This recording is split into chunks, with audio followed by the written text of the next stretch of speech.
Thank you all for coming here today. Jedana. You guys are all amazing. I know it's the beginning of the year, and I know it's so hard to get things up and running, but I just want to say, anytime that someone comes to an event that I'm involved with, I always say thank you, because it's a community building event, is how I think of this.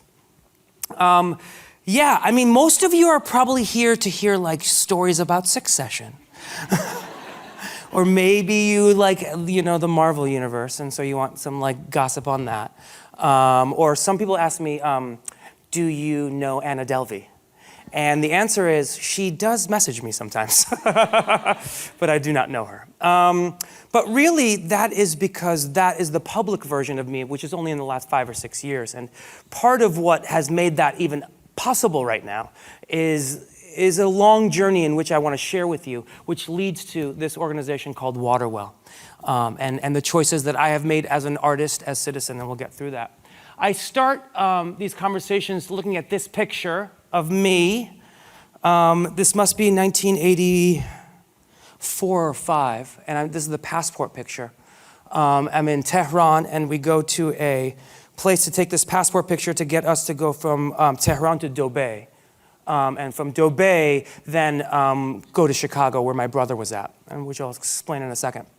And at the photography place, I would not smile. I just would not break a smile at all. I had my eyes, I was actually defiant and fierce and looking very, very angry at things. And my mom is, and nothing is happening. And eventually we took the picture, and this is the picture. And as we leave, I'm in the car with my mom, and you go, Chida, why didn't you smile? And I had explained to her that if they were going to shoot me and execute me, I wanted to make sure that my eyes were open, just like some of the people that I must have been seeing in the newspaper at that time. And that was, now the funny thing about this story is that my mom tells this story all the time. And she laughs. And laughing and laughing until I'm about 30 and I'm hearing the story again at a party in which I'm like, Mama, what is this story? And it started dawning on me at a very young age. I thought that I would be able to protect my family, to play the role of protector in some sort of weird 4-year-old version of that. And that was the first years of my life. My mom and my father were married in an arranged marriage at the age of 13 and 23. My parents had 3 kids by the age of 18. My parents started off in the lower middle class and moved their way up to that class in the 70s and really climbing to an upper tier working class. My father was working at the bank at the time. And in 1976, my oldest brother, I'm not even born yet, at 16 years old, decides to go to school in Chicago for engineering. And then in 1979, the revolution happens. My father is forced into retirement, working at the Banque Melli.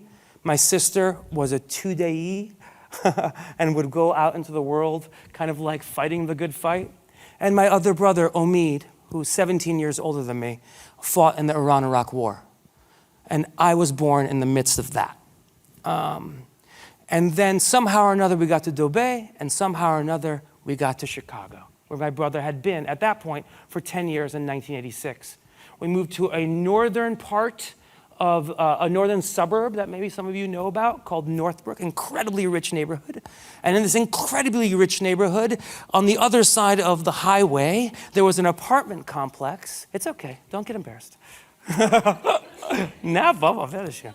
It doesn't matter. On the other side of the apartment complex, on the other side of the highway was this apartment complex called Salem Walk, where all of the immigrants and the black and brown folks lived. And we all got to go to the fancy, nice school. But we were all living on the other side of the highway there. And those are kind of like the first steps of it all. When we came over to the States, my brother Omid just fought for 2 years. We got to Dubai, and he was dealing with his own things, and he wanted to become a doctor. And so when we landed in the States, he had to learn English. go back and get his college degree, and then all of a sudden go out and learn it, and do that whole thing.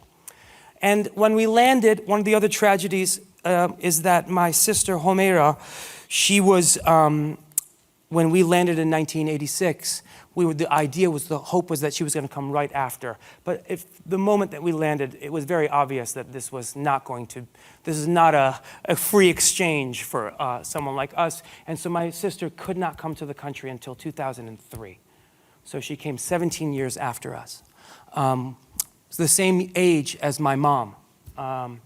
Last month, on December 9th, my father celebrated his 90th birthday.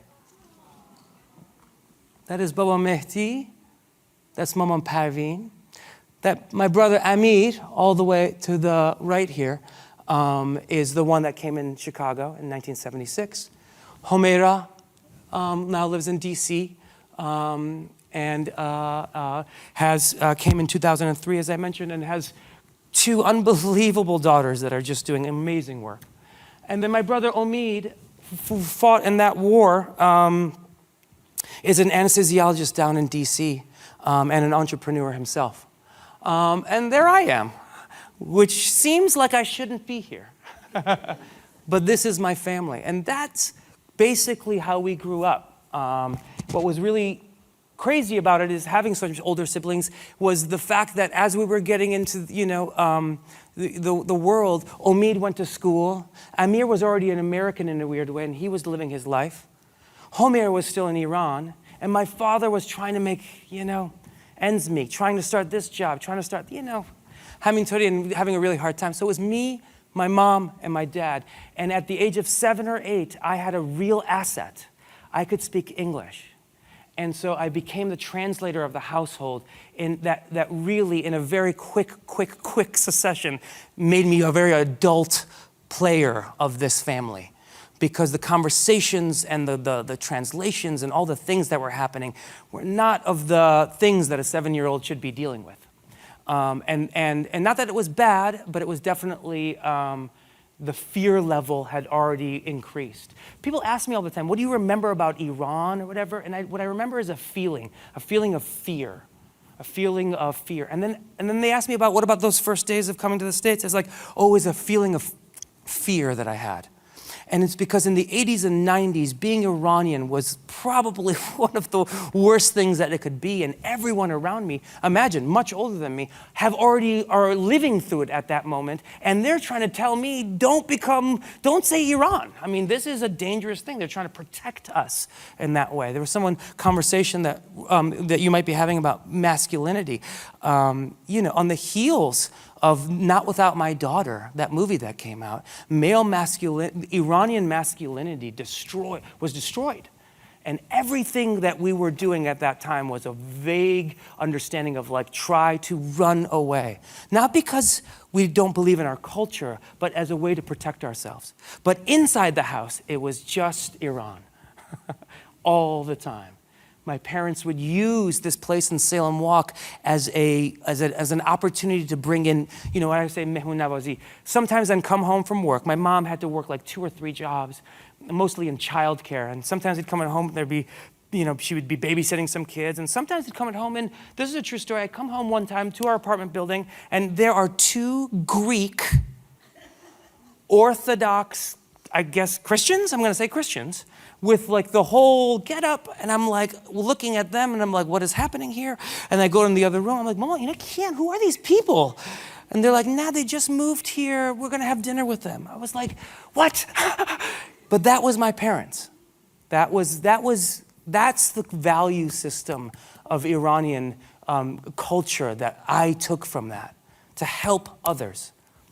I'm gonna keep going through, because I think, this is Salem Walk, this apartment complex that I mentioned. And that, I just want you to remember the idea of bringing in other people as something that kind of, that I still feel is a part of the work that I do now. Here's a picture of me. Like I said, we were trying so desperately to become, that's Omid in the middle now, is just graduated medical school. Amir is an entrepreneur at this point, and me trying to become cool, wearing an all-white suit. just trying to enjoy those moments. I would say there were so many of these lovely accomplishments, and you can imagine for Parveen and my father, Baba Mehdi, that they were monumental. We were the only family on my mother and father's side that is in the United States. It was a monumental thing for us. I'm going to keep pushing forward. And I'm going to say that there was, in that time period, there was a lot of fears of no insurance, fears of not fitting in, there was talks about the taxi cab drivers. There were many Iranian taxi cab drivers in the 80s and 90s who were getting killed and da-da-da. And so there's so much fear and there's so much just like anxiety in our household. And we would go to the Northbrook Public Library, and at the public library there would be free films there, as you all know. And at the public library, my parents would pick these movies. And they'd come home and I'd be like, Baba, I don't want to see this. I don't want it. Why is it in black and white? But they come and subconsciously what would happen is we'd watch these movies, Singing in the Rain, Fiddler on the Roof, all these movies that my parents loved as a child.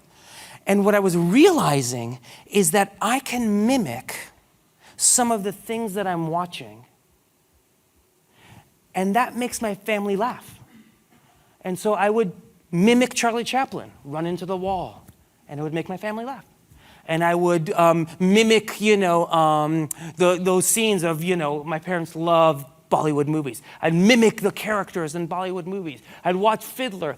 I would do it over and over and over again. And again, subconsciously what was happening is I was probably learning the aspects of acting and really empathizing with all these things and really using it to better my family's life. So art, and that has always been a kind of a big portion of that. I started at this school. I was one of the leads of the 7th grade play. It was called Give My Regards to Broadway. And I found an outlet here. 2 things were very apparent to me. Everyone should have arts training. It was so easy to understand that because it's the first tool to empathize with people. That's why I started noticing that. Secondly, these schools had all these resources for it. And I just kept on doing it. And then eventually, I had one brother, as you saw, that's about to be a doctor. And I had another brother that's an entrepreneur. And so somehow or another, I managed to sneak into my mom and dad to say, hey, I'm not going to be a doctor. I'm going to be an actor, in which they were mortified, as you can imagine. And I applied to every school for acting, and I got accepted to 0 of them. And the only one that accepted me didn't need an audition. And it was Indiana University. And I went to Indiana University with one idea. If I do a ton of shows, I will be good at acting. That's literally what I thought. If I do this 1,000 times, I'll do it. And I went to Indiana University, and I did 15 shows in 4 years. And that 4th year, 9/11 happened. And on the heels of 9/11, my roommate at the time, Tom Ridgely, a BA major like myself, of theater, decided to create and change our entire lives to become founders of this company called Waterwell. And the reason why I said that first and not the acting portion of it, and we'll get to, is because at the time in 2000, 2001, 2002, the ideas of a Middle Eastern actor to have a career were 0. They were just portrayed as terrorists, only. There was 0 opportunity there. And so Tom and I knew that the job of theater and the job of art is actually to move the needle of society. There are 2 things that remain on earth after we're all dead and buried: the art that we make and the wars that we fight. Those are the 2 things. And if we stick to that art, we can actually tackle those wars in a completely different way. And so Tom and I have created Waterwell. Waterwell is now celebrating its 20th year. Thank you very much. It is a community organizing, production, and education company. We create productions, theater, film, TV, media. We educate the youth. We run an entire New York City Department of Education school called the Professional Performing Arts School on 48th Street, a massive vendor of the New York City Department of Education for 13 years. We also work alongside community organizers and listen to them for what the things that they need. And we've been doing that type of work for 20 years now. So I'm going to walk through a little bit of it so you have an understanding of it. Co-founded myself in 2003. 2 decades, our mission is to tell engrossing stories, tackle complicated questions, educate the youth with this thing that we call the artist as citizen. It's a philosophy that's out there.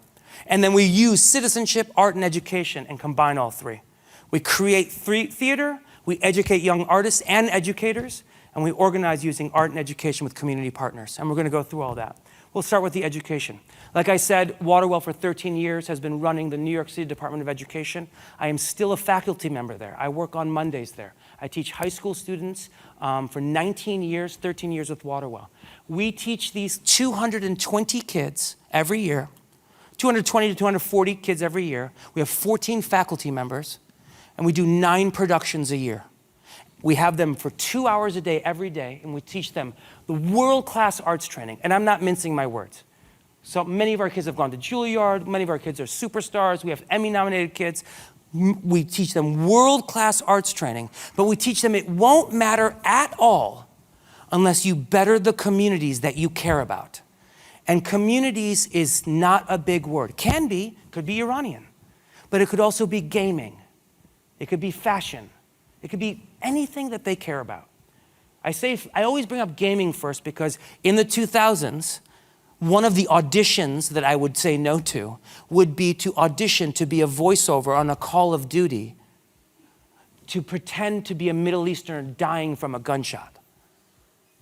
Yeah, you can fix this industry. You know, it's crazy to even mention that, but as if people in the Middle East die a different way, you know. And so that is the type of work that this education program does. And we have, you know, I would say about 3,000 or so alumni now. It's grades 6 through 12. And one of the other pillars is we have a devising class in which we bring community partners and their thoughts and listen to these kids, and they create a show. They create a show about the things that they care about. And so some of our students go off to become, honestly, famous actors. Dominique Thorne is the new Iron Man, named Ironheart. But many of our kids go on to be at the Mayor's Office of Environmental Affairs. Numerous students of ours work at homeless shelters. Many of them go and use their empathy skills that we have taught them, which is what acting really is. It's a transference of empathy. We teach them that and tell them, and to the parents that are scared, we tell them, there probably won't be an actor, but there will be a citizen that can come up and speak about something. And we've seen that over and over and over again. I'll breeze through some of these other pieces. 3,000 free middle and high school graduates every year. For the last 13 years. Our graduation rate, I always bring this up, it's 94%. And the reason why it's 94% and not 100% is that every year we have 1 or 2 students that becomes a television star. And so what happens is they pick up and they move, and then they have to go that and finish high school elsewhere. So that is one of those weird statistics that actually is true. We teach with what we call the 4 E's: empathy, engagement, equity, and excellence. And I just want to let you know, these are not buzzy words that we're using now that you're reading about. We were arguing for these things 13 years ago when making our vendor contract. We believed in these things. We believed that it was a real good tool. Grade level performances, everyone gets them. Students create with local and national civic issues with community organizers at times. We have a new works lab. We bring a professional playwright to the kids, and they do a world premiere with the kids. Those plays and those playwrights have won Pulitzers or on Broadway. We really engage in that. That's Dominique. If you look at where that, you know, that's her as a student right there, doing a devising class about, I'm not even sure what. And that's Dominique now, who just started on Broadway and probably get nominated for a Tony this year. We had an amazing conversation in New York City a couple of weeks ago with a lot of Iranians, maybe some of them were here or there. And after that conversation, what was amazing is Dominique just talked about all the artist as citizen work that she does and how she's a major advocate for Black females right now. That's the education side. Productions, I'm gonna go fast. Productions. For 20 years, we've been making productions. We tell engrossing stories in unexpected ways that deliberately wrestle some big, complicated questions. And we've been doing that for 20 years. And that type of work does not mean that you're doing a polemic. You are not going to be teaching people like, this is what it is to me, this is important to me. No. You teach them the truth. You teach them factually. You get mechanical with it. I'll give you some examples. I was contemplating this very big question in my mid-30s. I'm 43 now. And that was, am I Iranian or am I American? Iranians sometimes think I'm not Iranian enough. Americans don't think I'm American enough. And so I have this constant, and the question really is like, who am I? Which is the actual, one of the central questions of Hamlet. So Waterwell made a dual language production of Hamlet set in 1917 Tehran, in which everyone is modernizing in that time period. And Hamlet gets from his father, a Reza Shah type, gets a message as a ghost coming in and speaking only in iambic pentameter Farsi, true story. And then all of a sudden Hamlet decides that he is only going to speak Iranian and Farsi for the rest of the show. And that is the complicated issue that we were at hand. And every one of these actors was Iranian or South Asian or Middle Eastern. And all of these Iranian partners would come and see the show. And every night there'd be Iranians that would say stuff like, I don't think I've seen that much work prior to 1979 about us. Or every night we knew that there was Iranians in the audience because when Gertrude drinks at the end, every night, like magic, there would be a lot of people like, oh, Nakonio! And that really was an exciting piece. And that was our Hamlet. We had this production of The Courtroom. It's a reenactment of one woman's deportation case. I found transcripts with our artistic director, Lee Sunday Evans, and we created, just on transcripts, the deportation case of one woman from 2007 that goes through 3 trials.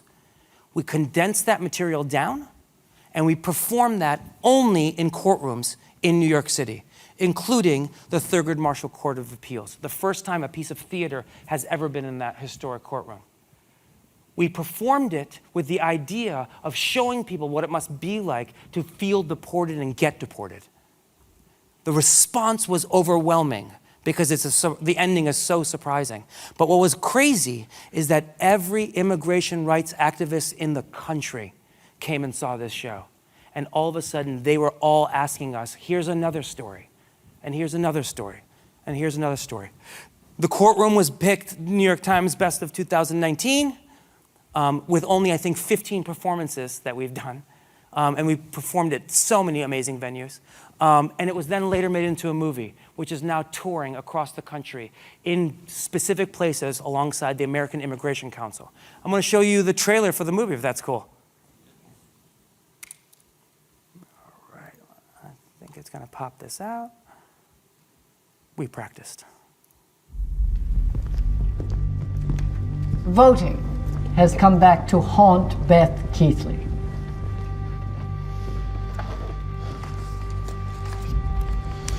This is a hearing taking place on November 17th, 2008. Okay, let's go on the record. Do you solemnly swear the testimony you give in these proceedings and the statements in your application will be the truth, the whole truth, and nothing but the truth, so help you God?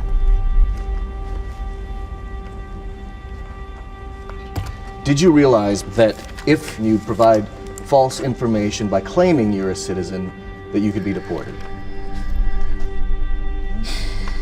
You're gonna get a chance to tell the whole story, so just relax.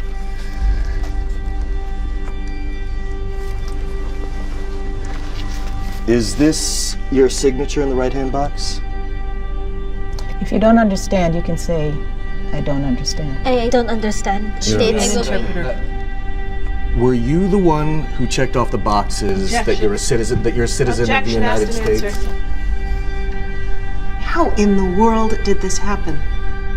All she can be accused of is being ignorant, being innocent, and being ensnared, and I don't think that we are just left to throwing up our arms and saying that there is nothing that we can do.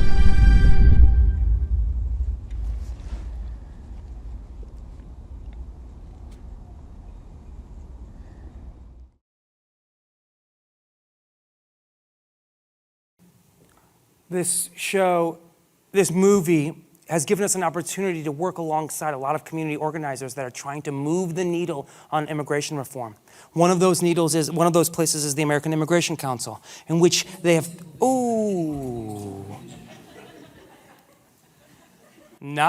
this is nothing to do with me. And we're working with the American Immigration Council, and we've targeted a bunch of cities that need a few little adjustments to get some of these detention acts that we want to get rid of going. And so that is one example of the kind of the work that we do, which leads to the community organizing portion of it.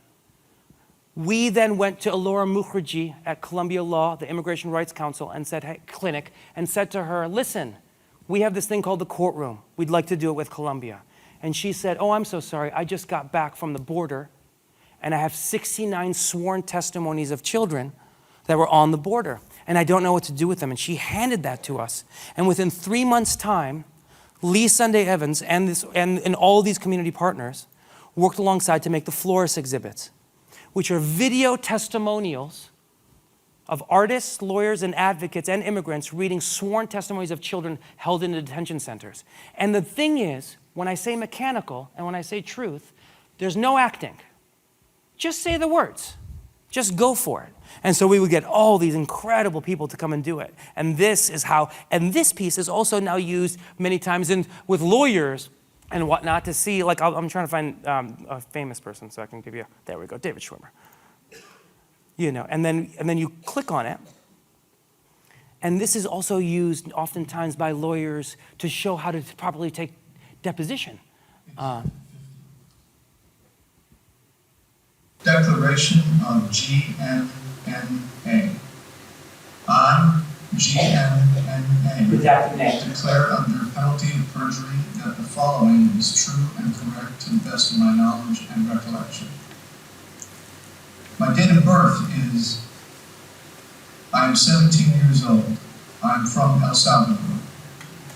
I came with my younger brother, who is 13 years old, and with my older brother, who is 25 years old.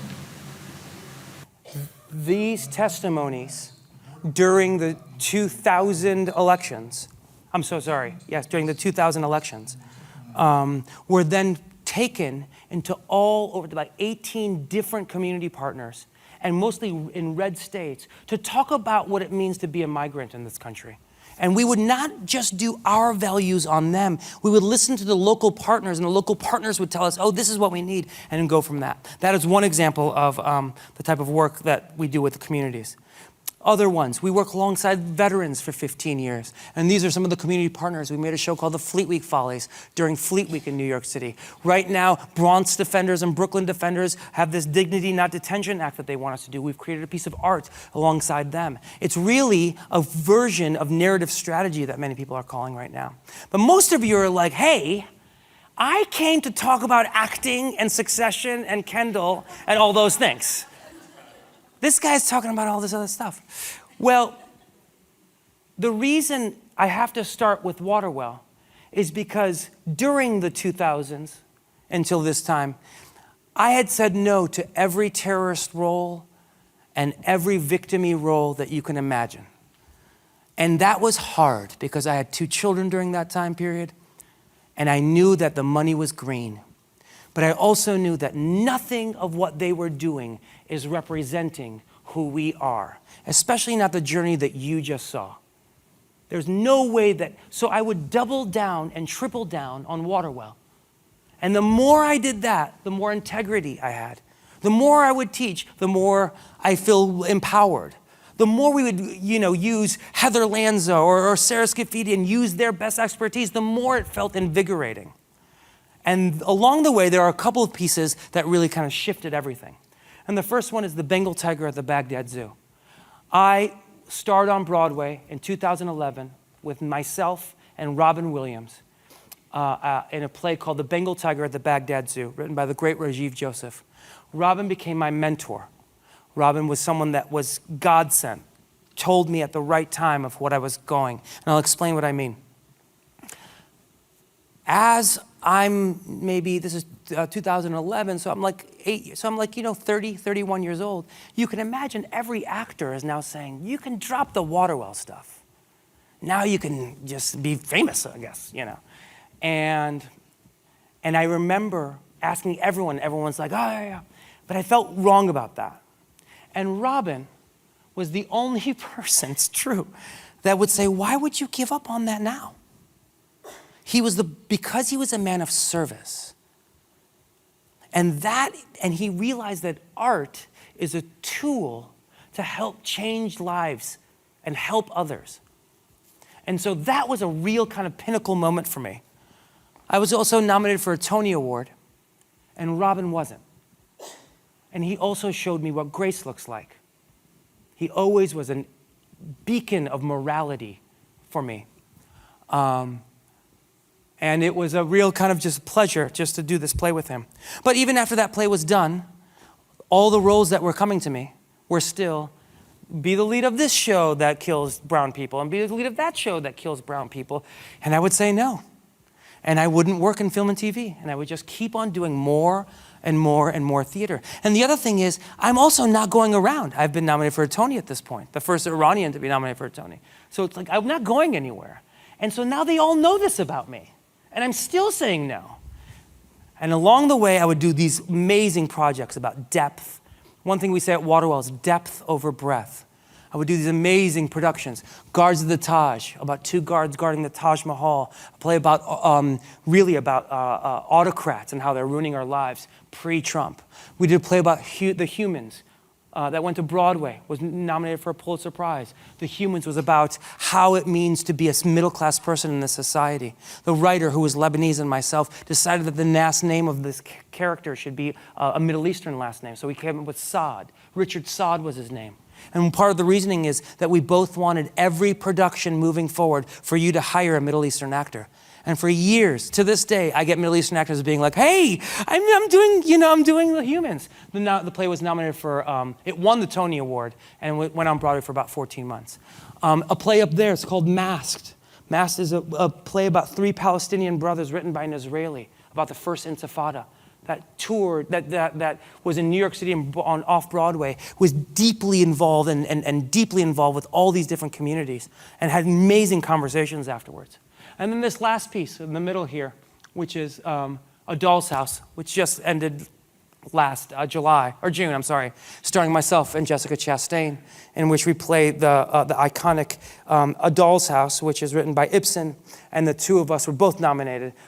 And we both lost. But it doesn't really matter, because what we got to do with that is show Torvald in a way that no one's ever seen it, in a way that really shows what the humanity of a man is. And so then when I'll give you an example.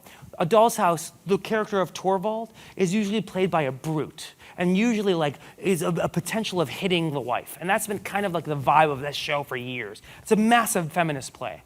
And so every time you get this macho man and this a woman that's just trying to get out of there. But what happens is, if you are going to hit your wife on stage, it takes the feminism, it does something to the feminism there. Because the males in the audience could say, well, I don't hit my wife, so that I have nothing to relate to that. So that's not me, that's you over there. And all of a sudden they're pushed out. But this creative team, Jessica, myself, and the great Jamie Lloyd, crafted something that, no, he actually looks and sounds a lot like people that you all have known, dated, and might be related to. And when the explosion happens, you see male toxic energy in a way that's very, very familiar. And then all of a sudden you had audience members say to us, God, I know that guy. Or sometimes they would say, I feel like I am that guy sometimes. And it didn't have to be him hitting. So I'm using the same kind of skill sets that's happening in Waterwell and what I've learned from Waterwell to kind of advance the ideas of how we tell stories. And what was crazy is that the show was so minimal. It was just a set that rotated. And what's kind of amazing about it is that everyone would come and see the show with their own DNA and put it on us. So Iranians would come and see the show and they'd be like, this is an Iranian male. Nigerians would see the show and be like, that's a Nigerian male. Jersey folks would come see the show and be like, I know that guy. And that's because when you go to something mechanical like that and find the truths that are inside of all of it, it's kind of unarguable. inarguable, is that the right word? Also, now I have this platform, and I have 16, 17, now 20 years of philanthropy. So when Mahsa Amini was happening last year, I called my dear friend Malala, and I helped construct a video that went viral about 20 times over, in which she had a message to all the Iranians. My sister, Homaira, who came in 2003, helped me do the translations here. I wrote the script out for her and used that platform to kind of help move that needle. The same thing happened with the SAG-AFTRA strike that just happened. They asked me to speak at an event with a bunch of fancy people, and I went up there, and knowing that I'm on this show called Succession, knowing that the whole point of Succession is this, is what we're dealing with, I just went out and spoke from the heart. Me and Simu here work with this amazing organization called Culture City, which is works for people that have who need sensory needs. And we've been working down there in Birmingham, Alabama for a long time. We help make videos and whatnot. And I say we because it's much bigger than I am. I just now have the volume and the microphone. And again, you have to realize, as an entrepreneur of a nonprofit for 20 years, it's $1.8 million, you have to also be very careful of how you are putting it out there. But it's really easy for us because we just give it to you plain, and you decide. The Courtroom. You can watch The Courtroom and say, you know what, she deserved to be deported. She did do something illegal. We don't have an opinion on that. We're just giving you the evidence, And the last kind of piece of this pie, what's the future? Well, like I said to you before, depth over breadth. And at 20 years, we've been going deep. And the expansion models are now happening. We've been going down to Birmingham, Alabama, and talking to the mayor of Birmingham and the Department of Education down there about using the artist citizen programming for all 49 of their middle and high school students. That's the first kind of step. We're talking to the New York City Department of Education about doing an after-school program that would be citywide and not just one school. That could be everywhere. Again, free of charge. Narrative strategy partners.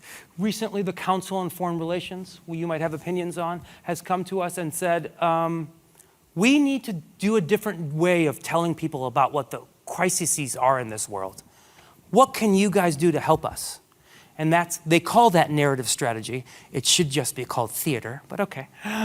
But the narrative strategy is we're now working alongside Council on Foreign Relations to work on what migrants in New York must feel like right now.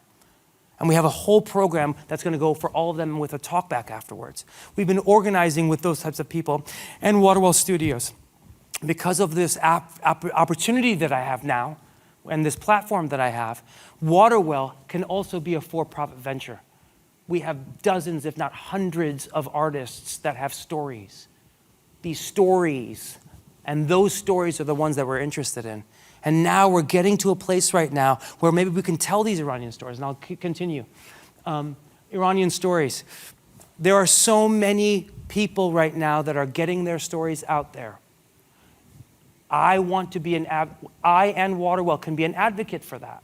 So right now we're reading a lot of books, new books about the Iranian experience from Iran, inside of Iran, outside of Iran, and seeing if we can produce these things. There's a book that's going to come out that's called Martyr on January 23rd by the great Kaveh Akbar. And Kaveh is an amazing poet. And his first novel, I do the audiobook, but that we're working alongside about telling that story to the world. That book is a masterpiece, and for every Iranian here, you should read it, because it hits to the core of humanity and our experiences. And producing films, A lot of the times, there's a movie right now called Junam that went to Sundance last year that I'm executive producing. That was nearly shortlisted, and that's a movie that we're trying to put out there. The Old Young Crow. There's a story by Liam Lapinto, a friend of an Iranian, producer, an entrepreneur friend of mine, and I've been helped shepherding those kind of stories. And those are ways that we can do that. And so I'm going to end, and then we'll go right into the questions, with this last story here. This is a production that Waterwell did in 2007 called The King Operetta. It was about the last year of the life of Martin Luther King and his work on the Poor People's Campaign, a campaign that I think would have really kind of moved the needle in a lot of different ways. And the last year of his life, from April 4th, 1967 to April 4th, 1968, he had unbelievable speeches, the Beyond Vietnam speech, the Mountaintop speech. And we did the show off Broadway. It was a big old hit, got some nominations for things. And then the City Parks Foundation, a community partner of ours, said, let's tour this inside of all of New York City, outdoor venues, auditoriums and whatnot. And so the four of us, and you could see right here, for those people that love The Good Place, that's Chidi from The Good Place, if anyone watches that. But William Jackson Harper and the four of us, we kind of all, the five of us, we toured this thing. And the last day, we performed it at the East River Park Auditorium, which is an outside venue on East River Park, the first home of Shakespeare in the Park, 25 minutes away from the train station. And it's a windy night, and it's loud, and it's not going well. It's not. And then the generator pops, and we lose all power. And the five of us get together, and we're like, oh, fuck. What do we do now? And then we decide that we're going to sing the last song of our show, a cappella, Mahalia Jackson's Precious Lord. We're going to sing out into the audience, and that will be that. So we all come down. There was like 1,000, maybe 2,000 people originally. And now that it's done, maybe it's like 800 have stayed. And now we're outside, huddled together. We're like, come close. And we sing this Mahalia Jackson that was sung at his funeral the day after he was shot. And after it was done, all the way in the back, this young black teenager, male, stands up and says, Dr. King, do the mountaintop speech, which was the thing that we did right before this song. And Rodney, who played Martin Luther King, without a beat, stood up, stood on that chair, and gave a cappella by himself, big voice to a huge, still about 800 people, did the mountaintop speech. There was not a tear that wasn't happening. Everyone was crying. But what's really remarkable is he was sitting, this young black man, was sitting with 3 or 4 of his friends, which means that he, as a teenager, went and saw one of our other shows, then asked his 3 or 4 friends, trust me, come down and see this thing. Walked away, 25-minute walk to come see us at the edge, comes down, sees this, and says, Dr. King, that's the impact that we have. That's the impact of rooms like this. And so I always end with that because that is the kind of goal that we are setting out to do. I really appreciate your time and thank you for this. Now, and I'm guessing if there's anyone that has any questions or thoughts, I promise you I will answer all Succession lore. I promise you, but usually sometimes leading with that kind of like leads. But please come and ask anything that you might need or want. There are 2 lines over here. Hi, yes, please. Hi. Good evening. Thank you so much for your presentation. It was beautiful. Thank you. Congratulations on all of your successes. I'm just curious, I've been listening to a lot of poetry slam recently, and some of it is truly amazing. And I know there's a lot of poetry in the Persian culture, and some of it's too deep for me to really grasp and understand. I'm just kind of thinking about that and how that might fit into something that you're doing, a project collaboration with people or groups that do poetry slam or just poetry in general. That's a great question. Yeah, I mean, poetry is such a big portion of our lives, and to be honest with you, many Iranians to this moment still put poets and poets onto a higher level than others. Some people claim to be poets too, and you read some things that are not there. I mean, the literature and the culture of inside the Iranian language is, you don't need me to tell you, there's so many more experts here, but it should be studied and repeated, and those stories should be told. The Shahnameh in itself is something that could be told 1,000,000 times over. And so and oftentimes we live in a world where after, late at night, where people are speaking poetry to us. They're reciting poetry to us.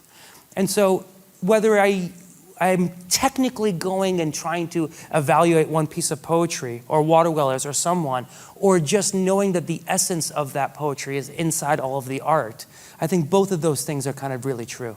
I hope that answers your question. Yes. Hi. Hi. To second that, thank you for being here. I really appreciate your time. I'm sure everyone does. My question was, I guess just to ask you to expand a little bit more about what it means to be an artist at Citizen. You didn't have time, I guess, to talk about it in the presentation, and I was just really curious about its conception and what it means to you to be an artist and what it means to you to be a citizen. I mean, I think both those things are true. I think the job of an artist is to tell society what we are doing and how we are living, and evaluate that. Evaluate that in an entertaining way sometimes, evaluate that in a more deep way. So it's being conscious about those things. And so the artist as citizen to me is that I have to use my skill sets as an artist to make sure that the stories that I tell are trying to move a needle in some sort of form or fashion. And that needle doesn't have to be huge. It can be huge. Sometimes it is huge. But so an example would be our version of when the Courtroom. The Courtroom is a piece of art that's really thrilling, and honestly, everyone in this room would be so tense. It was a thriller. It was like the quietest room that you can be in. It was just like, but it had entertainment to it. It had like all that grippingness. But really what it's doing is telling us what it means like to be an immigrant in this country and what our rights are. At the end of this play, this massive thing happens in which we all of a sudden are like implicated in this. And the citizenship portion of that is not only just the knowledge of that, it's just that we put that knowledge in a form and format that really expands the mind. August Wilson, an amazing playwright that wrote about the decades of the African-American experience from 1900s to 2000s. And he always said that great art runs on 3 cylinders. You could remove the word art and you can put it in life. But the great art runs on 3 cylinders. The interpersonal, Romeo and Juliet. The global, Montagues versus Capulets.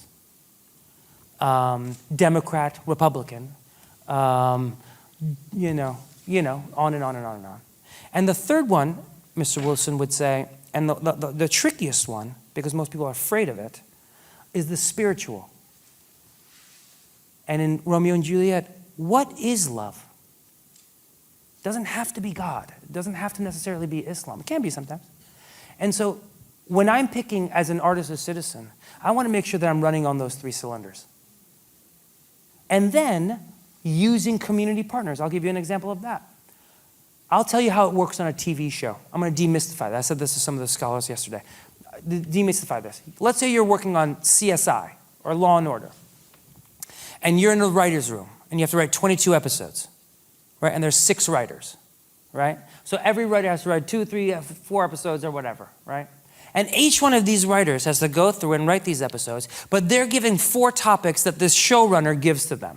And the topics are farming, New Zealand, plastic bottles, and microphone pops, right? And then they're given to one of you.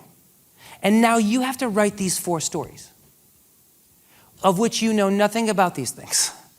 So you're going to go Google it, you're going to get some vocab, and then you're going to put it out there and get it out there. You most likely have not worked in putting this out there with like going depth and asking people questions. That is what the Iranian stories have been like for the past 45 years, period. So as a citizen, I have to help get some experts into those rooms and say that you can talk about this because you are the ones. That's a small example, but that's one that can help there. I hope that answers your question. Salam Chitori. Salam.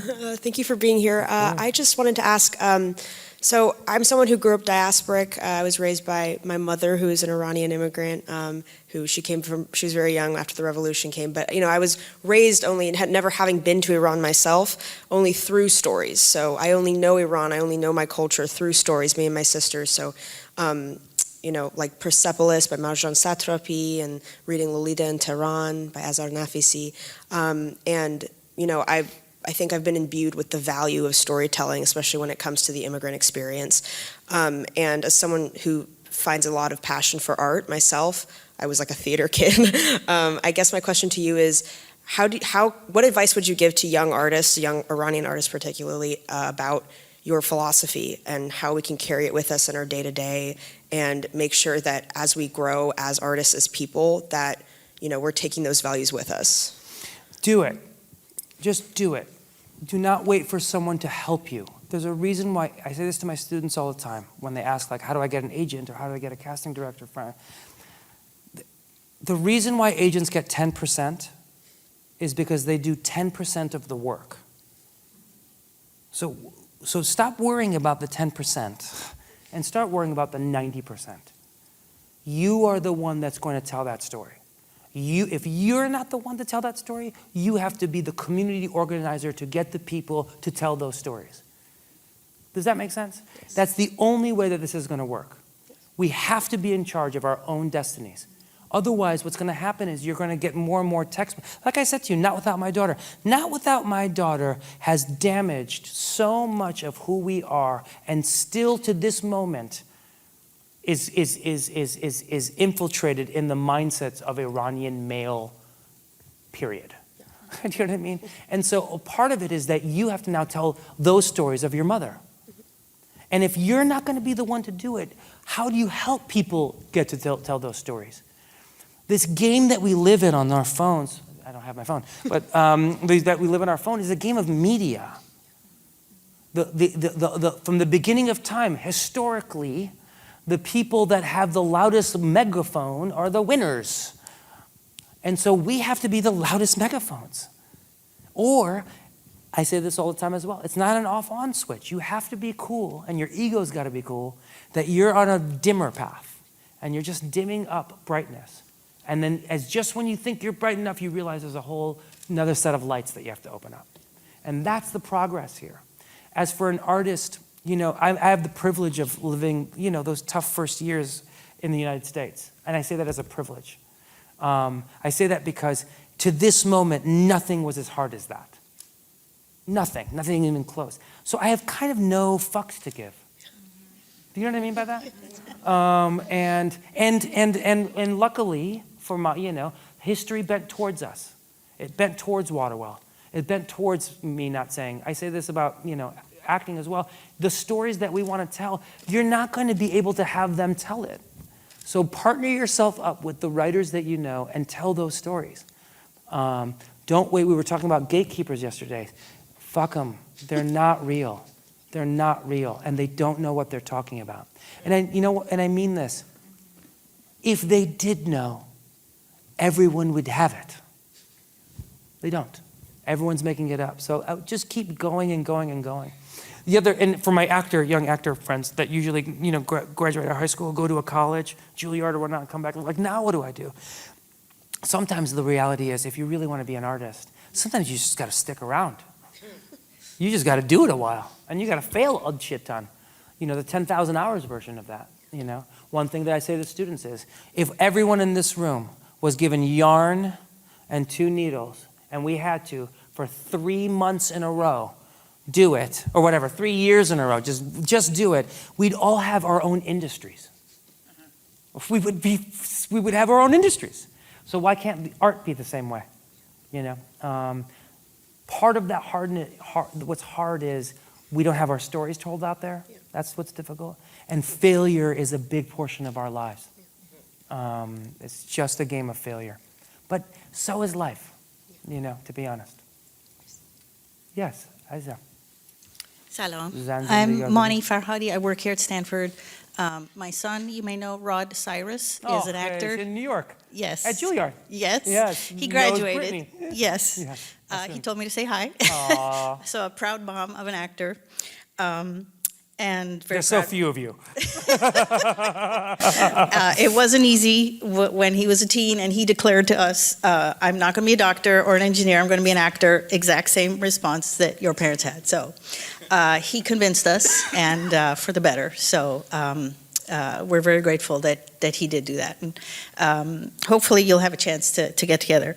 Some of my questions were answered, so I had to make up another question really quickly. As a creative and passionate person, and authentic person that you are about real life, what do you think of the role of AI in acting? Great question. I mean, we part of the SAG strike that just happened was dealing with AI, and hopefully some of the points that we put in there are, we're scared shitless. There's going to be an Elvis Presley concert that you can go to in London, in which the hologram representation of Elvis is so realistic that it feels like Elvis is doing a concert for you.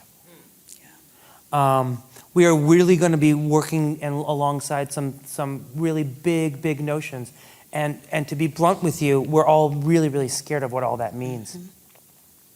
That being said, from the beginning of time, you know what they've always said? Are you scared that theater is going to go away? When radio was invented, the number one fear was, are you scared that theater is going to go away? And then television happened. They're like, are you scared that theater is going to go away? And at the end of the day, from the beginning of time, the oldest literature that we have in the English, in any language, is a play. And so much of what we're dealing with right now is another obstacle in which humanity has to overcome. And I don't have the answers for that, for sure. But I'm hoping that there would be some minds at the top. You know, acting is one thing. Imagine one day when AI, you get a knock on the door and the FBI is there because they saw you steal something from a closed caption, video monitor, stealing something from the bank or whatever. I mean, it's, it needs, So we're scared of it. We're scared of it. Weirdly, I'm not scared of the writing portion of it. Oddly, because human beings need to write, and no computer will ever mimic a feeling. It's just impossible. So, Thank you. Bravo to you. Hello, thank you for being here. It's certainly an honor to be in your company. You talked about how your DNA and your positionality always comes through the work you do, and you bring it to the platform to try and move the needle to make an impact.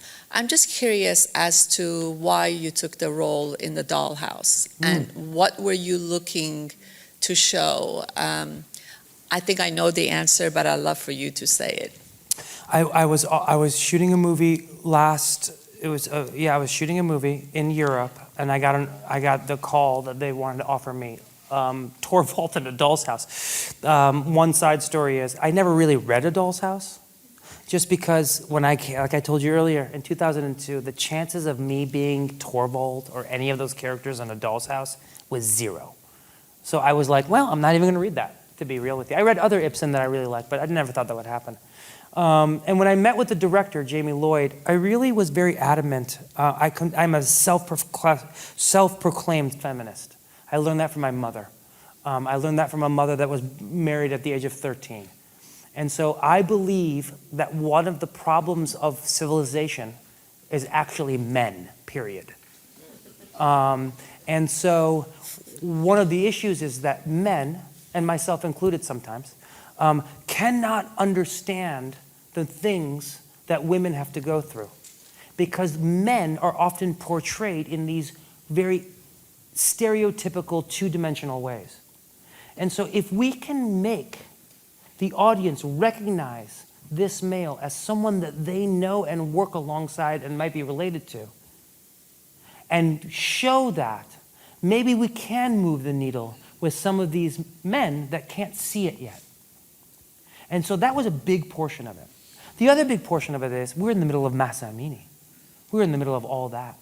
And that war that we're in the midst of, all of us are wanting to end in Iran, is a war on women. That's what's a massive portion of what's happening here. And I really wanted to be in a play that talked about that. I wanted to be in a play that put women as the forefront of this idea. And A Doll's House, and also Jessica Chastain's in it. She's considered one of the great actors. I think she's one of the great actors alive right now. And working alongside her every day was very fascinating and really fun. So I think those were all the reasons. What did you think I was doing it for? I actually think you wanted to draw a parallel with what's happening in Iran and the aggression that women face. Yeah. I picked up on that. These microaggressions that you were able to bring to the stage is what I picked up on. I read the script while I was flying to potentially even speak. There was a big protest in Berlin, and I was almost going to speak at that protest. So I was like really nervous because it was like 150,000. So I flew in, and then I got the offer for this, and I was reading A Doll's House on the airplane ride. And as I'm reading it, I'm like, this play is about Iran. This is about Iran. And so when Iranians saw the play, they thought the play was about Iran. They thought, oh, you did it, and Jessica Chastain did it because Jessica talks about Iran, and so that's. But the reality is, no, we were doing it even broader than that, you know. So those things are not coincidences. Those things are how the world works. The world uses art to help us understand what's going on. The biggest thing that happened in our movement in revolution in Mahsa Amini, one of the biggest things was this song Baraye. Was a piece of art. That was our calling card. You know what I mean? That's always kind of been the case. I hope I answered your question. Yes, you did. And on a lighter note, yes, I read somewhere that you love to do a romantic comedy. Yes. So tell me, what would you pick if that was the case? I think I pitched it to Jessica. But I think, like, you know, a modern version of a Romancing the Stone. Do you guys remember that movie at all? Yeah. Oh, yeah. Yeah. I think that would be really fun. You know, when I wasn't doing terrorists or whatnot, the only things that I could possibly go for were like comedies. And so I really thought I'd go into the comedy world. So I think something like that, and making it like more, you know, modern and more kind of like appropriate to the time and place that we're at right now. I think it's a really beautiful form, the romantic comedy, and I don't think really done ever anymore. Great, thank you. Thank you. Hello, Hey, I'm bud. Dylan. I have a bit of a long question. I hope that's okay. Go for it.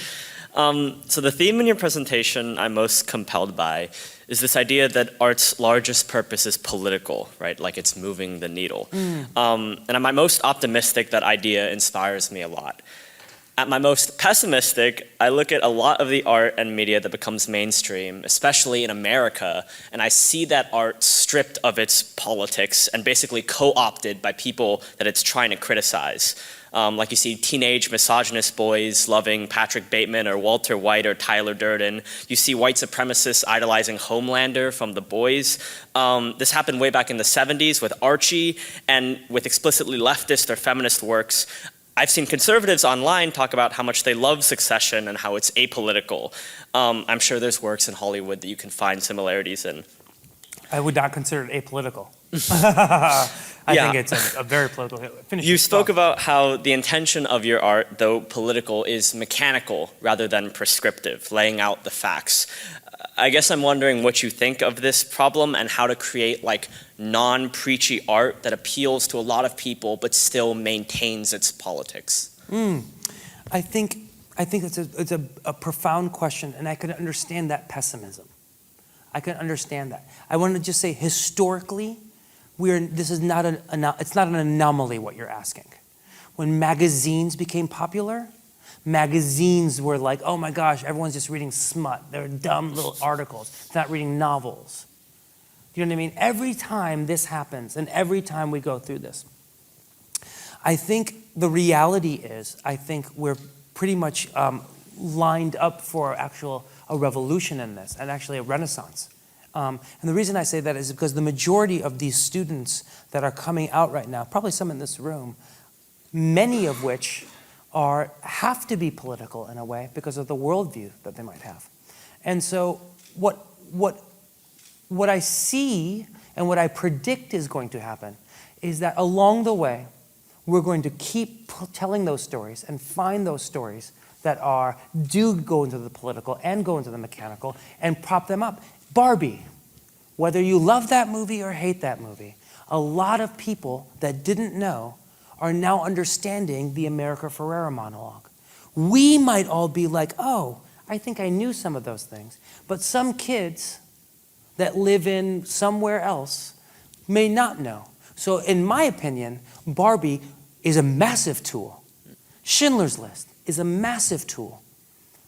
Does that make sense? And so along the way, every time we have to go towards those things. And why am I not worried about the kind of like the trash that's on Netflix or whatever, not just Netflix or TikTok or whatever, is that because those things don't last. And I'll tell you what I mean by that. Art lasts if it hits those 3 cylinders, no matter what time period it is. We talked about Citizen Kane. That's about literally today. We talked about Hamlet. It's about today. We talked about all of these things have a way of maintaining itself. So in the 80s, the shows like Dallas and Dynasty, those were the big shows. But nobody here is watching those shows. There might be reboots of them and someone might, but the reality is the good things maintain, and all of those things that feel like, like noise or something to cancel out kind of disappear. And that's not just my opinion, that's just historical. We don't read the shitty magazines from the 50s. We don't do that. But we might read, something, we might watch a movie, from the 50s or read a book from the 50s that really talk to those things. So I know it's easy to be pessimistic, but I will tell you that there's a real tool. And the other thing is, especially out here in Techland, those phones, you can start editing stories. You can start doing things in ways that we haven't even really tackled yet. One of the things that we talked about in Birmingham, because it's becoming a very tech-heavy city, a lot of the folks that we work down there with are in the tech industry, and we were talking to them about how to use tech inside of that kind of like, they could be sound editors. There's other ways of using the information that could be a tool to kind of like do that. So that's kind of how I would respond to that. Thank you. Of course. And theater is not going away. Art is not going away. It's just not going away. It's outlived radio, and you should Google it. There are some radio articles like theater's dead in the water. Yes. Hi, Salam. Salam. I'm Netta. I just wanted to say that I saw you in The Humans I think about almost a decade ago when I was in grad school back in New York. But I wanted to say that I have a question, but I just wanted to take a second and just say that it's amazing to be in this room with you. You're so inspirational, and it's been such a validation to hear that. Like for me, I'm an actor, singer, songwriter, writer, and educator. And I had to be a writer recently to tell our stories because I thought I found out that, no one's gonna do it. I'm a little nervous, I'm gonna slow down. You're doing great. I feel it, okay. And I lost my train of thought. As an actor, I'm nervous, I'm gonna be vulnerable, I'm gonna say it. Yeah. I had agents and managers, and again, the whole 10%, like I really resonated with that. And so I dropped them to be like, okay, clearly I've always been my own boss and I need to find people who believe in me. And I felt like that wasn't the case. So the fact that you stood by your integrity and your values of not playing those characters. Like in grad school, someone said, white, old male, Netta, I hate to tell you, but you're gonna have to play a terrorist if you wanna be in film and TV. Yep. And I remember laughing, being like, this is how it's gonna be. I'm gonna laugh it off, I'm gonna do me. So just thank you, like it was beautiful to hear you say that, and you're such an inspiration. Oh, please. So thank you, merci. No. My question is, I'm obsessed about process. I feel like I'm never not fascinated by it, and that's the beauty of acting and just being an artist. So I was curious about your process of acting. Like, do you find over the years, has it changed? Every character obviously is going to be different in genre, but has that changed? Has that surprised you? And as a writer, people say like, I hate to write, but I love to have written. I'm butchering that quote. But how do you keep going? Like when you write something, you're done. The next process is like, I have to start all over. It's a drag, but you get it done. So I'm curious about how it affects you. I mean, I'm a person, I'm just regular. When it affects me, it crushes me. It's like, oh God, I gotta write this thing again. Or they're like, oh, you know what you should do? I like this story, but you know what other story I like better? And you're like, oh boy. Of course, part of it is getting hit in the face a bunch. Really, it's getting hurt, And I say this to our students, the question is not when you don't get 29 auditions in a row. That's not the question. The question is what happens when you don't get your 30th? And you're like, uh-oh, this is getting scary. I might never do this. That's the actual battle. But that battle is a human battle. And luckily, as artists, it's a privilege of ours that we have that in our DNA, to fight that fight. If you're not going to tell your stories, or you're not going to be able to kind of advocate for yourself, nobody will. It's just not how this society works. And we have to, all of us, especially Iranians, have to tell those stories. You have a book idea? Everyone in this room. I told the story about my family. Very unique, very, but not unique. Millions of stories. Everyone's like, you should hear my story. You should hear my story. Okay, great, I would love to. Write them, and get them out there. Tell other people about it. Even if it doesn't turn into art, at least you're talking about it. We've been told for 25 years to shut up. So all of those things, the life portion of it, the art and the citizen portion of it and the art portion of it are actually intertwined. They're the same thing. So much of the battles that you have to fight for is the battles within. And the battles of this world that we live in. I would say I would just keep going. With regards to a play or something, this exchange is a game of empathy. I have to, when I'm playing Torvald, empathize with my character. I have to care about him, whether he's Stewie Husseini, you might think is an asshole, or not. I have to empathize with that. And the hope is that you, on that side of the fourth wall, are empathizing with my character. And what we are doing is a game of empathy back and forth. But that's all on stage. You can do that with anybody. And those experiences, you need to accept more and more. When you were in New York and on the trains and helping other people, listening, caring. When you were asking the question about the artist as citizen, I really wanted to say that, so one of the things that I teach is the 6 pillars of character. The Josephson Institute has this thing called the 6 pillars of character. And it's not talking about acting, it's talking about ethics. And the 6 pillars are respect, responsibility, fairness, caring, trustworthiness, and citizenship. Now, you can see that those are human choices.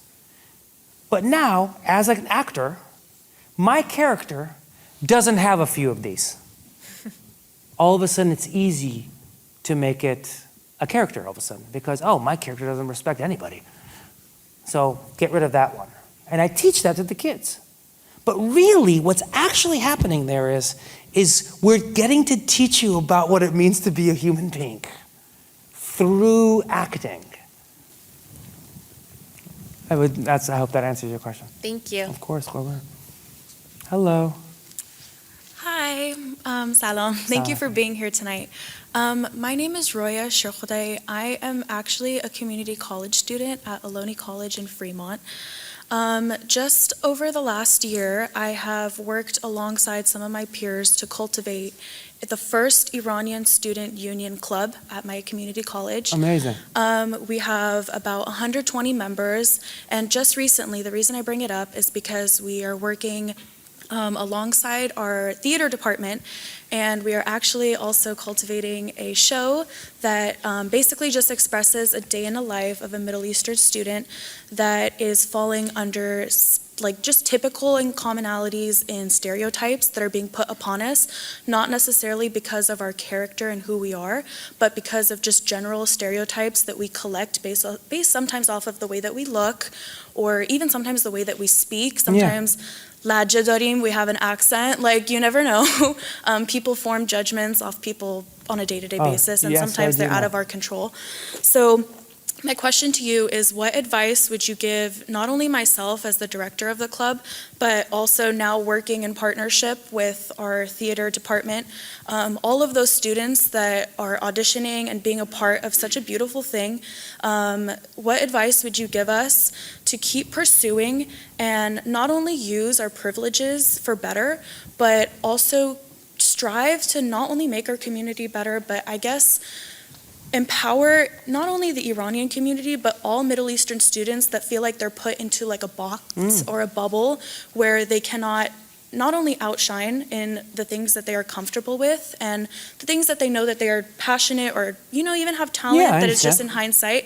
And I think the reason I even am standing in line and asking this question is because a lot of teenagers, children my age, even young adults, and let's say like adults as well, back at home in Iran, they don't have the freedoms that we do here. They don't have the same rights. I'm sure many of you all here can recall that several years ago, teenagers were dancing to the song Happy, and they were thrown in jail. I can't recall what happened to them afterwards, but little things like that would never happen to us here, at least. So we don't have the same. I don't know if anyone here can actually fully understand. I know I can empathize, but I will never be able to fully understand the struggles that they go through on a day-to-day basis because I have never lived there. I've only been to Iran one time, and that was when I was like 4 years old, and I don't unfortunately remember that visit too well. I would love to go back and visit, hopefully when the regime is all undertaken, and inshallah it will happen. But what advice would you give us that we can hopefully take on as we continue on this journey? I'm going to put my community organizing hat on and things that I've learned. That it's all local. So if you have hungry members of your organization, whether it's this Iranian American organization or whichever book club that you want to do or whatever you want to do, it's all local. You have to listen to the people in and around that space with you. You have to live in a world where your ego is secondary to the mission. You are not right. At Waterwell, we say it's not my idea, it's not your idea, but it will be the best idea. And that is a big portion of it. And along the way, people get tied up with all of the writing and bureaucratic stuff with this. Organizing doesn't work that way. Right now, Waterwell just did a show called A Good Day to Me, Not to You, about a Palestinian woman.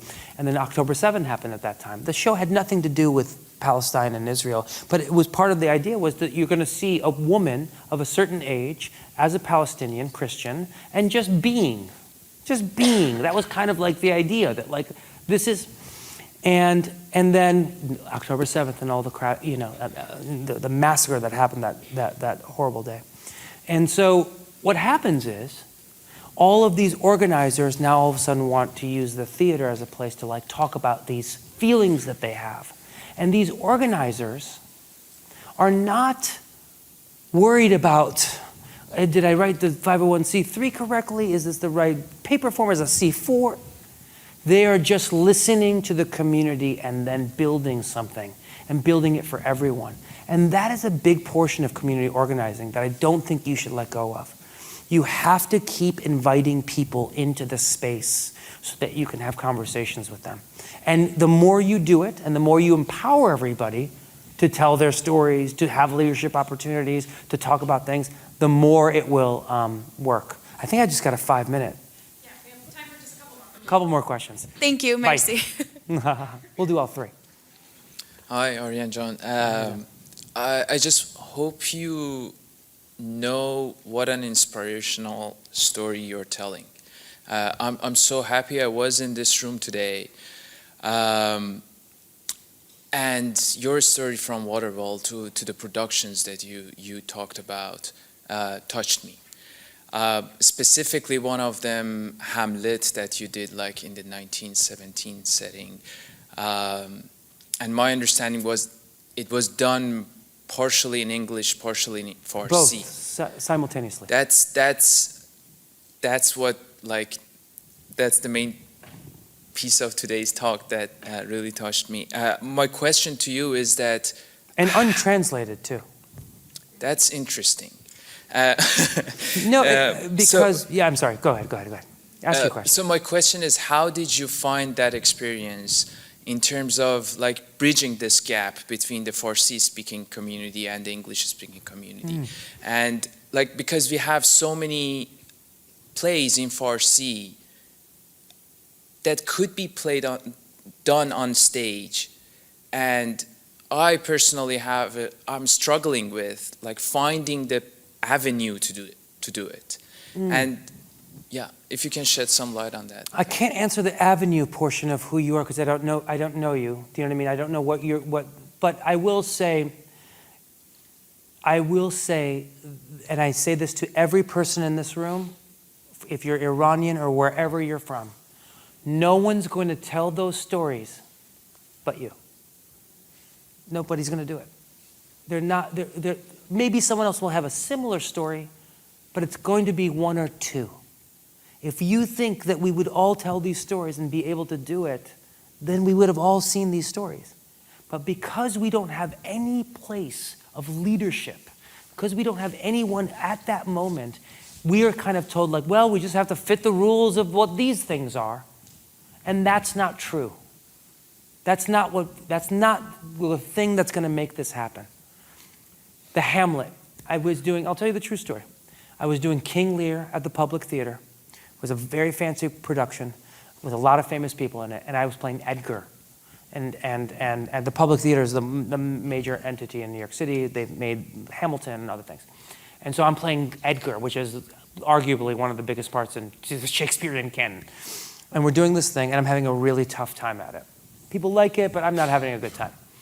And they came to us and they said, the lead actor, his name is Sam Waterston, the guy from Law and Order, and said to me one day after a preview, he goes, you should play Hamlet. My first thought was, I'm never doing Shakespeare again after this kind of miserable experience. But whatever, okay, fine, whatever. And then I met with the leading Shakespearean kind of like person there, and he said, all Hamlets have to be about you. He's pointing to me. It has to be about you. And then you start thinking about me. And then I just started with Tom Ridgely and Waterwell, started realizing, well, I have this fucking thing.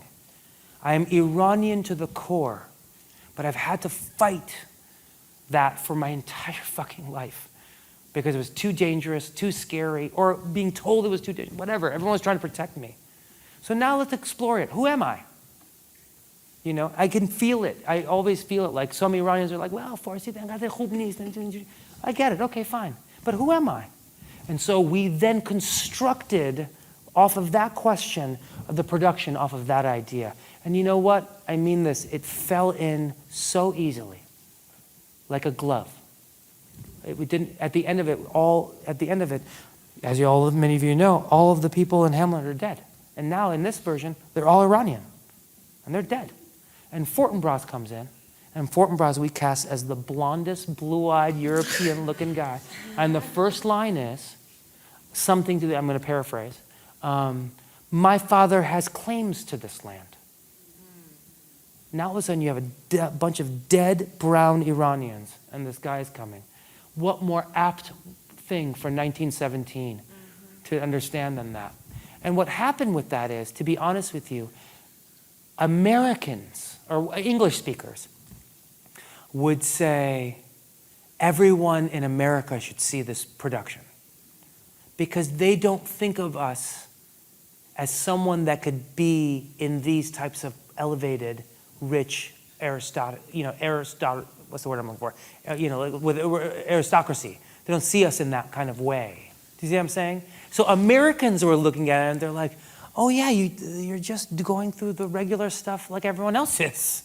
And they're like, yeah. So they were like, everyone should see this. But Iranians are like, we don't know anything about our history anymore because from 1979, it just our culture was taken away. So I think the answer to that question, I say that long answer to say, you have to do it. And you have to evaluate it. And you have to be, and just start saying it. We've been talking about Richard II. Now I'm like, I want to do Richard II. Because we found correlations with him. Does that make sense? I think it's on us. We are always waiting for someone to say, Bora, go for it. They're not going to do it. So I'm saying it. Go for it. Bora. Write it. Do it. Yeah, seriously. I know there's 3 more. Can we do 2 more? I'll be so fast. Watch how quickly I answer these. Hi, Arian. Yes. John, merci. Next. Merci. Just to start, I was a high school English teacher, and the work you've done with Waterwell is so inspirational. And along the way, my parents encouraged me to go to law school. And now, instead of being an artist, I am a lawyer in tech. And so here I am today. And the question I guess I want to ask to you is, how do you reinvigorate like the spirit of an artist when you're getting crushed by capitalism and all this crap you have to do, and you don't have the time, and it's overbearing on you, and I've lost the thread, and when I was younger, I read this book, Blueprint for Revolution. At the heart, I'm an activist, and when I read this book, it was about how these artists basically took down Slobodan Milosevic with their like amazing art, and made people realize like these are a bunch of goons. Like we can stand up to them, and so I guess I'm asking like how do you think about like being excited about what you do and not getting bogged down in like the shit? It's people. It's people. We're working with Council on Foreign Relations. We met with a gentleman who is a leading, immigration activist, not activist, like scholar, and worked under numerous Republican and Democratic regimes. And you could see he's disheartened, but he still goes forward, and he goes forward because of people. And I believe in the power of people, and I believe in the power of stories. And sometimes, when a student of mine who's brilliant, and I have a student of mine who was a lead in a bunch of Marvel things, not Dominic, someone else, and he's having maybe a harder time right now, kind of like getting things off the ground. And sometimes actors like him, they say, what do I do? What do I fucking do? And I say, get out of yourself. Give it to other people. Robin would say this, Google it. Robin would say, when I'm down, I help other people. And I think it invigorates you and actually gives you confidence. I'll give you a small example. If a student comes in and one day goes and helps someone in New York City across the street that was in a wheelchair and had a tough time, was stuck on a whatever, and helps someone across the street, that feeling is a confidence-building feeling. It's so micro, it's so small, but it's huge for the day. If you add up those small little things over and over and over again, you automatically become a better artist. Because the confidence level leads to you to understand and empathize with things that are bigger than this. If I don't get this part at the end of the day, the journey is not, I'm not going to, I talk about the deathbed. Iranians love to talk about death. But I talk about the deathbed with my students when they ask a question like, and I say, how do I get an agent? Well, one day you're going to be on your deathbed and you're going to look up. And when you look up, you know who's probably not going to be on there? Your agent. Right? It's the people that you loved and the people that loved you. That's the vibe. And if you worked hard and you had your good heart, you're going to have a lot of those people in that room, hopefully. And those are the things that matter. So when in doubt and when you get beat down, go back to people. Go back to others. Thank you for that. No worries. And last question, I promise. Hi. Hi. I wanted to say that I don't know you from Succession. I actually know you from Women Life Freedom. I found your profile with about that, and a dollhouse. And I wanted to thank you specifically for adding Zan Zandagi Azadi in your brochure, dollhouse. That was really great.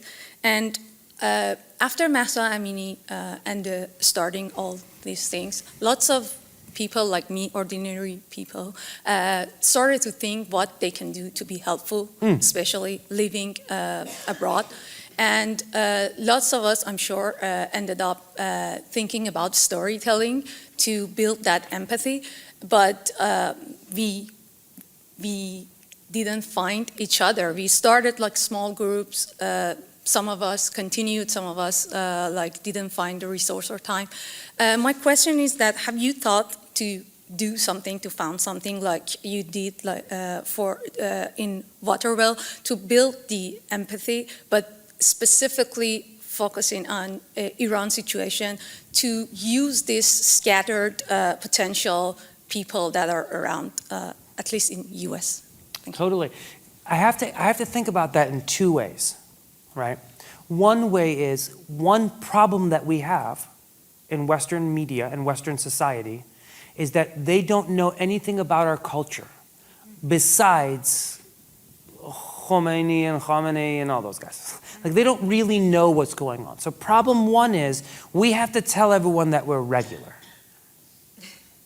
I know that sounds I'm being funny, but that's a big portion of the first step of this, that we're just regular-ass people that are deeply empathetic and beautiful and have a lot of, faults that are similar to everyone else's. So that's part one.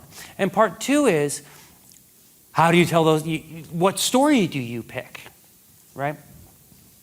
Well, I think it's very easy for me. I have a lot of stories that I'm writing about Iran. I'm writing a piece on 1953. I'm writing a piece on this. I'm writing a lot of stories. But me, I'm one person, right? As much as I can write or direct or whatever, it's going to be, I can't do it all. The idea is that we need to, on those stories that you're talking about, we all have to start writing them. We all have to start making them.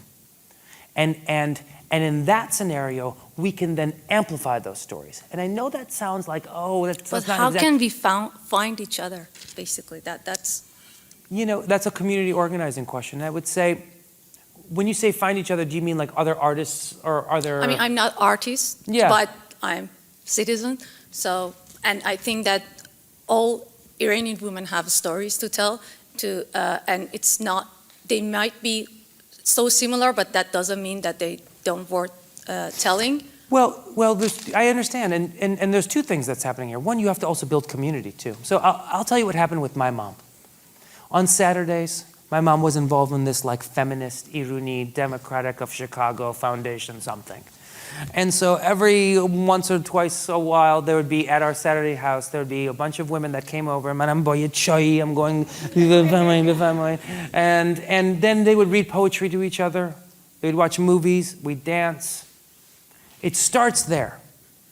And how do you find those people? It starts with one person that you find that's similar to you. And that one person, you open it up and it becomes four.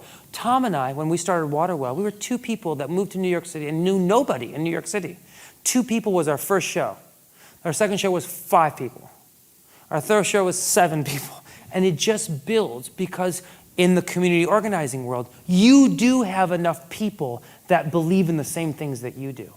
And so what your job is to organize those meetings. It's simple as that. Hey, on Friday, come over, chai, we're gonna have some talks, and then keep building off of that. And then you'll see what will be built off of that. Because what happens sometimes is, then all of a sudden 2 people say, oh, this could actually be a thing.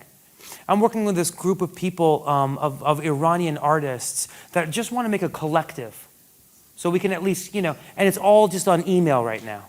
It's really small, very small, but it's about 60 of us. Now all of a sudden we're hearing about everyone's accomplishments. And now I'm like, oh my God, you know who you should talk to? I was just talking to you, I forgot your name, I'm sorry. Faraz. I was talking to you, you were talking about autism. I work with an autism, like all of a sudden I will work alongside and introduce you to Culture City. And sometimes it's just the gathering of people that's the hardest part. Just one by one until that becomes 3 people and then 5 people. And it's slow. And that's hard. That's really hard. Now, right now I'm working on this documentary about women in Iran with stolen footage out of Iran right now from teenagers that we're kind of cobbling together and putting together in this documentary with all these amazing Iranian women that you all know, love or hate. And along the way, we're trying to figure out what this is. But the main portion of my job is helping to gather all these people together. And that is way harder than it's sounding. And people feel like that's not part of the work there. And that's kind of the work. And finding them is hard. You have to find the people that are like-minded to you. And if you start finding yourself, and I'm just being honest with you, if you start finding out that there aren't that many like-minded people, that's also your answer. That maybe that this thing that you're doing needs to have another investigation. And I don't mean that in a critical way. Most likely, you're probably going to have 1,000 people that are like, yeah, I want to do that too. But all the Women Life Freedoms, Women Life Freedom New York, Women Life Freedom Berlin, they were all 3 people saying, I'm doing this. I swear, the Women Life Freedom in New York City is amazing, people that are just incredible people. But the vast majority of them are 20-year-olds that just want to do something, so they organize, and all of a sudden it became a thing. I hope that answers your question. Thank you. Of course. I'm going to end with one. Yes. The last thing I will say is thank you all for having me here. I just really want to thank everyone for this opportunity to talk to you. I really believe in us as Iranians. I believe we have something to give to the world that other people can't do. So if you're interested in that, these are oh, the thing went away. But there's ways to help. If you're interested in Waterwell and you want to be a board member, you know about family foundations, you know about people that we should meet, you want to start a studio, let us know. Come and talk to us. But we can do this together, and I thank you all so much for this opportunity.